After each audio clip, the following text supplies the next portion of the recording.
भौगोलिक विकटतासँगै जैविक विविधताले भरिपूर्ण जिल्ला कालीकोट अनेकौं सम्भावनाहरू पनि बोकेको जिल्ला हो। समुद्र सतहबाट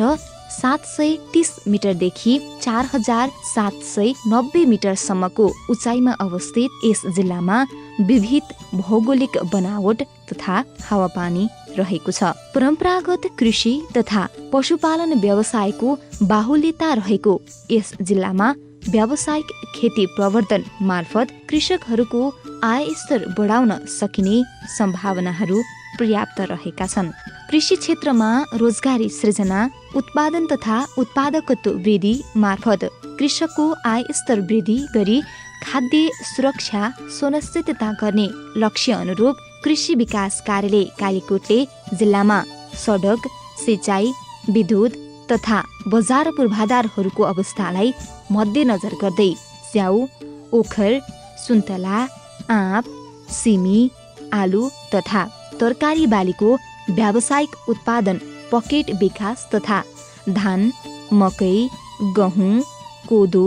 फापर इत्यादि खाद्यान्न बाली र केराउ, भटमास, बोडी लगायतका दलहन बालीहरूको उन्नत खेती विस्तारमा जोड दिँदै आइरहेको छ। लक्षित उद्देश्य प्राप्तिका लागि सञ्चालन गरिने कार्यक्रमहरूको निरन्तरता स्वरूप कृषि विकास कार्यालयले यस वर्ष जिल्लामा विभिन्न बालीहरूको पकेट तथा ब्लक विकास कार्यक्रम, सिँचाइ योजनाहरूको निर्माण तथा मर्मत सम्भार, ग्रामीण कृषि सडक विस्तार, प्राङ्गारिक कृषि उत्पादन प्रवर्धन, सहकारी नमुना गाउँ विकास, सहकारी मार्फत उद्यम प्रवर्धन, पोस्ट हार्भेस्ट व्यवस्थापन तथा बजार प्रवर्धन सहयोग जस्ता कार्यक्रमहरू सम्पन्न गरेको छ। जसमध्येको ग्रामीण कृषि सडक निर्माण तथा मर्मत सम्भारको कार्यक्रम अन्तर्गतका योजनाहरू जिल्लाको पाचाल झरना गाउँपालिका, शुभकालिका गाउँपालिका, खाँडाचक्र नगरपालिका र तिलागुफा नगरपालिकामा सम्पन्न भएका छन्। उक्त आयोजनाको निर्माणपछि ग्रामीण क्षेत्रमा कृषि उपज ओसार पुसारका लागि सडकको पहुँच बढेको छ भने सडक पहुँच भएका स्थानहरूमा फलफुल बगैँचा क्षेत्र विस्तार हुनुका साथै ताजा तरकारी उत्पादन तथा जडीबुटी खेती जस्ता कृषि आयमूलक कार्यक्रमहरूमा वृद्धि भएको छ। कृषि उत्पादनको वृद्धि गर्ने प्रमुख आधार रहेको सिँचाइ पूर्वाधार विकास कार्यक्रमबाट सम्भाव्यताको आधारमा जिल्लाका विभिन्न स्थानहरूमा सिँचाइ कुलो, सिँचाइ पोखरी इत्यादि पूर्वाधार विकास तथा मर्मत सम्भार भई सिंचित क्षेत्र विस्तार हुँदै आएको छ। सिँचाइ पूर्वाधार विकासको निरन्तरता स्वरूप चालु आर्थिक वर्ष 2076-77 जिल्लाका 9वटै स्थानीय तहहरूमा सिँचाइ आयोजनाहरू सम्पन्न भएका छन्। पहिलो कुरा त जुन योभन्दा अगाडिको दुःखको अन्त्य हुने भयो। जुन पानी लिने क्रममा थुप्रै दुःखहरू झेल्नुपर्ने, घरिघरि आइरहनु पर्ने, माथि ढुङ्गा आउने, हरेक जोखिम बलेर पनि खोला पुगिरहनु पर्ने त्यो अवस्थाको अन्त्य हुने भयो। त्यसपछि जुन विभिन्न किसिमका तरकारी खेतीहरू गर्ने कुराहरू, अन्य सिँचाइका कुराहरू, धान सिँचाइका कुराहरू, अनि गहुँ सिँचाइका कुराहरू, त्यो सेवा सुविधा त्यहाँका स्थानीय जनताहरूलाई त्यो सेवा सुविधा पाउने भए त्यही नै यो आयोजनाको उपलब्धि। लक्षित क्षेत्रमा सिँचाइ पूर्वाधार निर्माण तथा मर्मत सम्भारबाट सिंचित भूमिको क्षेत्र विस्तार हुनुका साथै नियमित सिँचाइ सुविधा उपलब्ध हुनाले बालीको उत्पादन तथा उत्पादकत्व वृद्धिमा सहयोग पुगेको छ। कृषि पकेट तथा ब्लक विकास कार्यक्रम अन्तर्गत जिल्लाका तिलागुफा नगरपालिका तथा पचल झरना गाउँपालिकामा स्याउको ब्लक तथा पकेट विकास कार्यक्रम स्याउ ब्लकको कार्यक्रम आधा सञ्चालन गरिएको छ र योभन्दा तल जुन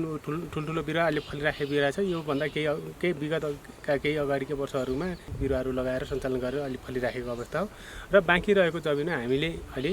स्याउ बलकबाट कार्यक्रम सञ्चालन गरेर हाम्रो बिरुवा रोप्ने काम अन्य औजार उपकरणका कुराहरू सिँचाइदेखि अन्य काममा हामीले सपोर्ट गरिरहेका छौँ। राजकोट नगरपालिका, महावै गाउँपालिका, शुभकालिका गाउँपालिका र नरहरिनाथ गाउँपालिकामा ओखरको ब्लक तथा पकेट विकास कार्यक्रम र खाडाचक्र नगरपालिकामा तरकारीको ब्लक विकास कार्यक्रम सञ्चालन गरिएको छ। यी कार्यक्रमहरूको अलावा जिल्लाका विभिन्न स्थानीय तहहरूमा सुन्तला पकेट विकास कार्यक्रम, सिमी पकेट विकास कार्यक्रम, अनार पकेट विकास कार्यक्रम, मौरी पकेट विकास कार्यक्रम र खुर्सानी पकेट विकास कार्यक्रमहरू सञ्चालन गरिएको छ।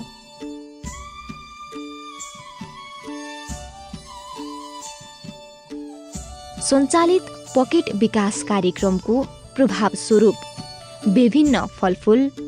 तरकारी तथा आलु खेती गरिने क्षेत्रफलको विस्तार भएको छ भने अन्य बाली वस्तुहरूको उत्पादन तथा उत्पादकत्व वृद्धि भई कृषकको आय स्तर सुधारमा सहयोग पुगेको छ। स्याउ तथा आलु उत्पादनका दृष्टिले उपयुक्त ठहरिएका तर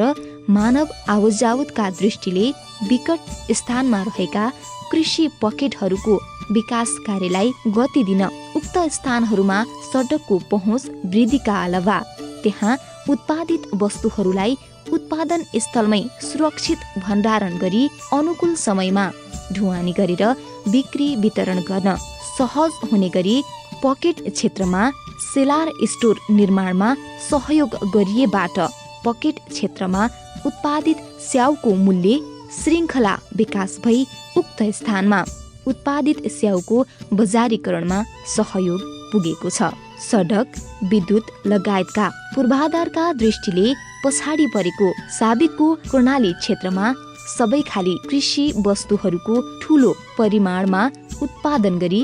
निर्यात प्रवर्धन गर्न सम्भव नदेखिए तापनि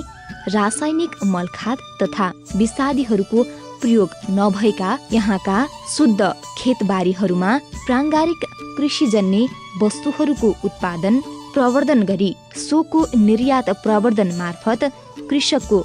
आय स्तर बढाउने प्रचुर सम्भावना रहेकाले प्राङ्गारिक उत्पादन प्रवर्धनमा सहयोग पुग्ने भकारो सुधार, गोठेमल सुधार, जैविक तथा वानस्पतिक विषादी उत्पादन, रैथाने बालीको खेती प्रवर्धन,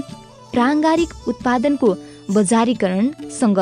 सम्बन्धित पूर्वाधारहरूको विकास, कृषकहरूको चेतना अभिवृद्धि जस्ता गतिविधिहरू सञ्चालन गरिएको छ, जसबाट प्राङ्गारिक चामल, सिमी, बोडी, गहत, कोदो, मकै इत्यादि वस्तुहरूको निर्यात प्रवर्धन भएको र प्राङ्गारिक तरकारी तथा फलफूल खेती गरिने क्षेत्रफलको विस्तार भएको छ। उपरोक्त कार्यक्रमका अलावा सहकारी नमुना गाउँ विकास, सहकारी मार्फत उत्पादन तथा उद्यम प्रवर्धन, कृषि व्यावसायीकरणका लागि यन्त्रीकरण सहयोग जस्ता कार्यक्रमहरू सञ्चालन गरिएको छ, जसबाट फलफूल, तरकारी तथा नगदी बाली उत्पादन क्षेत्र विस्तार हुनुका साथै उत्पादित कृषि वस्तुको उत्पादन तथा बजारीकरणमा सहयोग पुगेको र ग्रामीण क्षेत्रमा रोजगारीका अवसरहरू सृजना भएका छन्। कृषि क्षेत्रमा सञ्चालित विभिन्न कार्यक्रमको प्रभाव अन्य क्षेत्रको विकास जस्तो तत्कालै देखिने नभए तापनि गुणस्तरीय बिउ तथा बिरुवा, आधुनिक उपकरण तथा उन्नत खेती प्रविधिको प्रयोग, सिंचित क्षेत्रको विस्तार मार्फत बालीको उत्पादन तथा उत्पादकत्वमा वृद्धि, कृषिमा व्यावसायीकरण र कृषि क्षेत्रमा रोजगारी अभिवृद्धि भएबाट कृषकको जीवनस्तर सुधारमा सहयोग पुगेको छ भन्दा अतियुक्ति नहोला।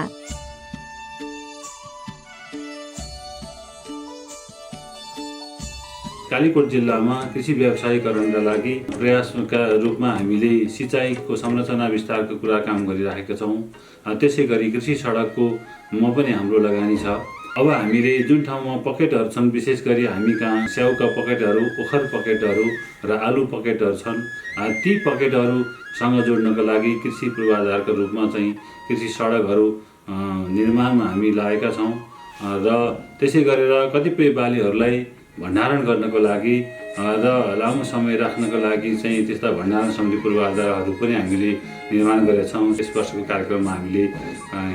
सिलार स्टोर निर्माणका कार्यक्रमहरू पनि हामीले राखेका थियौँ। विशेष गरी आलुको पकेट विस्तार गरेका छौँ, त्यसै गरेर स्याउको ब्लक पनि विस्तार गरेका छौँ।